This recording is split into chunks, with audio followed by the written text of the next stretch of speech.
네, 이번에는 민주당으로 가보겠습니다. 이재명 후보와 이낙연 후보 간의 공방이 계속되고 있죠. 최근에 불거진 공방거리는 크게 두 가지입니다. 모든 경기도민에게 재난지원금을 지급하는 문제, 그다음에 맛 칼럼니스트 황교익 씨를 경기관광공사 사장에 내정한 문제, 이걸 두고 양 캠프 간에 공방이 오가고 있는데요. 지금부터 차례로 두 캠프 관계자 연결해서 입장 들어보겠습니다. 먼저 이낙연 캠프 수석 대변인 맡고 있는 오영훈 의원 전화로 만나보겠습니다. 나와 계시죠? 네, 안녕하십니까? 네, 안녕하세요. 일단 재난지원금 지급 문제부터 좀 여쭤보겠는데요. 네. 매표 정치라고 규정을 하셨던데 이렇게 규정한 이유가 뭘까요? 네, 아마 저희 대변인단에서 이야기를 했던 것으로 알고 있는데요. 예. 코로나19는 이제 직업과 업종에 따라 고통의 크기가 다릅니다. 그래서 타격이 큰 계층에게 더 두텁게 집중적으로 지원하는 것이 맞는데, 예. 그게 재난지원금의 취지에도 또 공정의 원칙에도 맞다고 보고요. 그런데 무차별 지급을 강행하는 것은 표를 노린 인기영합적 발상으로 볼 수밖에 없다는 점을 지적했던 겁니다. 네. 근데 그 이재명 그 캠프 쪽에서 나왔던 이야기이기도 하고요. 해서 좀 네네. 종합해서 좀 질문을 드리면 네네. 일단 그 요번에 이 방안이 그 추경안이 이제 확정되기 전 단계에서 네네. 민주당 당론으로 전국민 지급을 그 당론으로 정한 바도 있지 않았습니까? 물론 당론으로 정한 바가 있었고 논의가 된 바가 있었지만, 예. 어쨌든 당정청이 82%에 대해서 합의를 했던 것이거든요. 80%에 대해서. 그리고 국회 협의 과정에서 88%로 합의를 했던 것이기 때문에 예. 그에 대한 결정을, 정부의 입장을 존중할 필요가 있었다라는 점을 말씀드리고 그러니까 제가 이걸 여쭤보는 취지는 네네. 뭐냐면, 그러니까 88%로 정해지기 전 단계에서 민주당이 네네. 의원총회까지 열어서 전국민 지급을 그 결정을 한 바가 있었는데, 네네. 근데 그게 88%로 지급이 됐던 것은 추경의 규모나 기획재정부의 입장 때문이었지, 네네. 88%가 옳았기 때문은 아니지 않았습니까?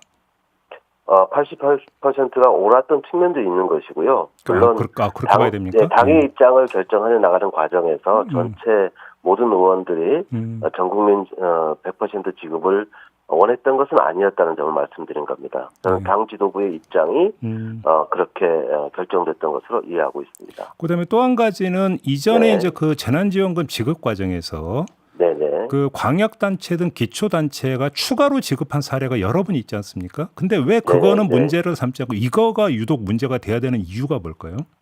우선은 두 가지 문제를 볼 수 있는데요. 네. 지금은 경선 시기이기 때문에 네. 민주당 대통령 후보를 결정해야 되는 시점이고 지금 본경선 TV 토론이 진행되는 상황입니다.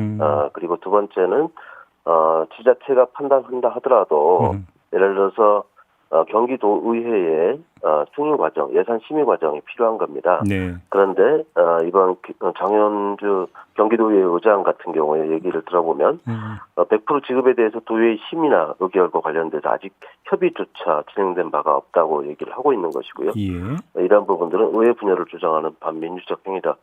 이렇게 주장을 하고 있다는 점도 검토돼야 될 사항이라고 생각을 합니다. 알겠습니다. 그다음 하나만 더 여쭤보면 사실 네네. 저희도 인터뷰를 한 바가 있었는데요. 경기도 네네. 시장군수 협의회가 있지 않습니까? 네네. 근데 협의 회장하고도 이제 저희가 인터뷰를 한 바가 있었는데 예.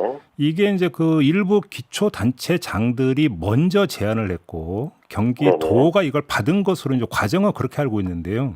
네네. 이렇게 놓고 본다면 어떤 밑으로부터 요구를 받은 것으로 그렇게 이해할 수 있는 측면도 있는 거 아니겠습니까?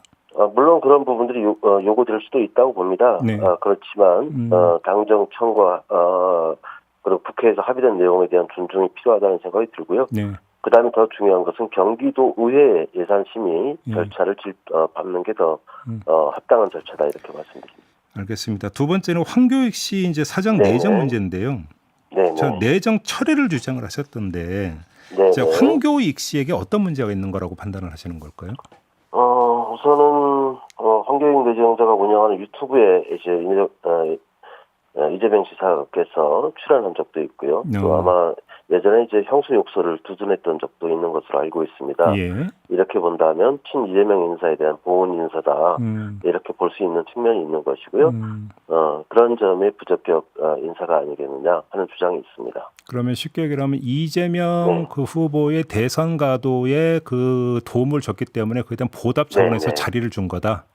네네 그렇게 보일 수 있기 때문에 철회할 필요가 있다라고 주장을 했던 것입니다. 일단 그 각도를 좀 약간 돌려서 황교익 씨 개인의 어떤 그 사장으로서의 자질은 어떻게 평가를 하시는 겁니까? 글쎄요, 저는 그 사장으로서의 자질이 과연 맞는지 예전에 이제 응모 자격이 이제 좀 변했습니다. 경기도의 응모 자격을 보면 사장 응모 자격 말씀하시는 거죠? 예, 그렇죠. 예. 그래서 관련 분야 5년 이상 근무자라든가 네. 공무원 4급 이상 또 이에 상당하는 직위에서 근무한 경험이 있는 자, 민간 근무 경험 15년 이상 뭐 이런 부분들이 있었는데 예. 최근에는 이제 이게 바뀌었어요. 2021년도에 이제 응모 자격에는 대외적 교섭 능력이 탁월하신 분, 뭐 이제 변화, 개혁, 지향의 사업 능력을 갖춘 분 등으로 상당히 대폭 완화했던 것들이 두드러지게 보입니다.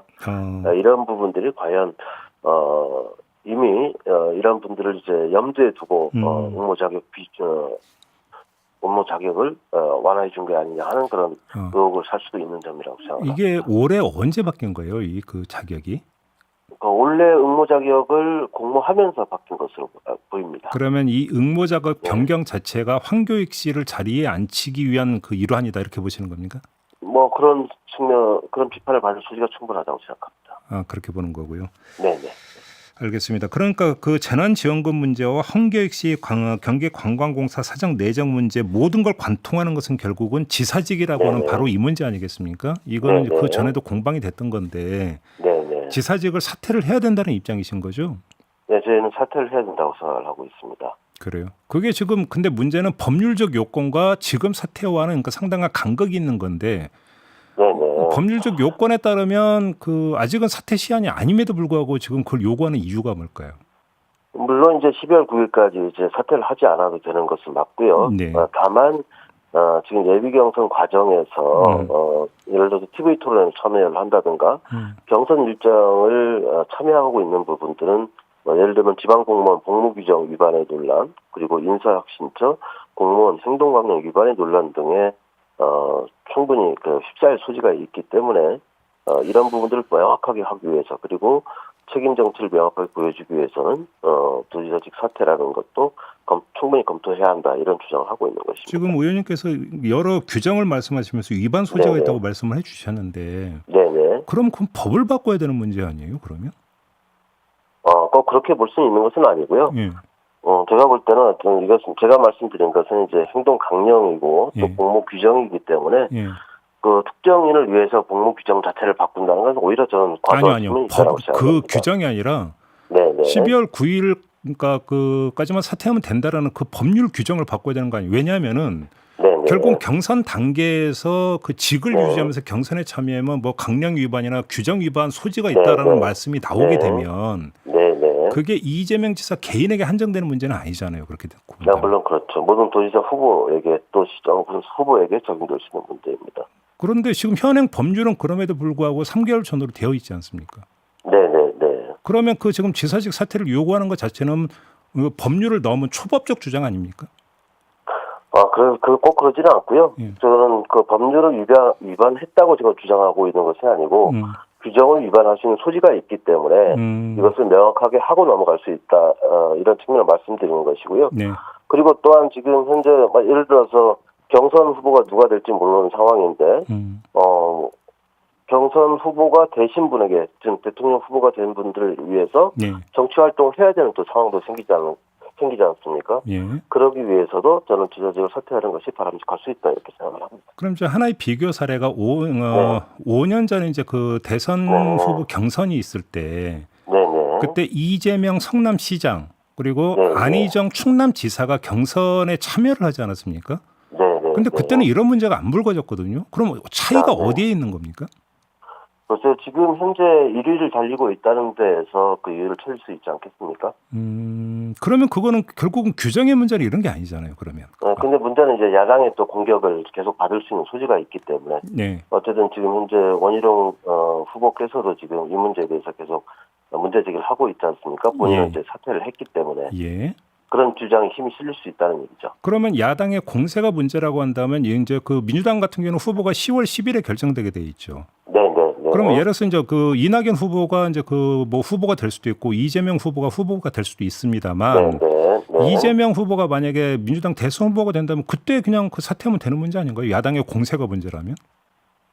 지금 현재의 어떤 공세가 있다는 것이 문제가 되는 것이고요. 예. 그리고 제가 아까 말씀드렸던 그런 규정 위반 등의 소지가 있기 때문에 명확하게 털고 나가는 것도 바람직하다는 측면에서 말씀을 드리는 겁니다. 알겠습니다. 자, 이번에는 그 이낙연 후보의 좀 지지율 추이를 좀 여쭤보고 싶은데요. 네네. 이제 골든 크로스가 온다라고 이제 그 캠프 쪽에서 이야기했는데 아직 골든 크로스는 안 오고 있는데 어떻게 분석을 하고 있어요? 캠프 안에서는?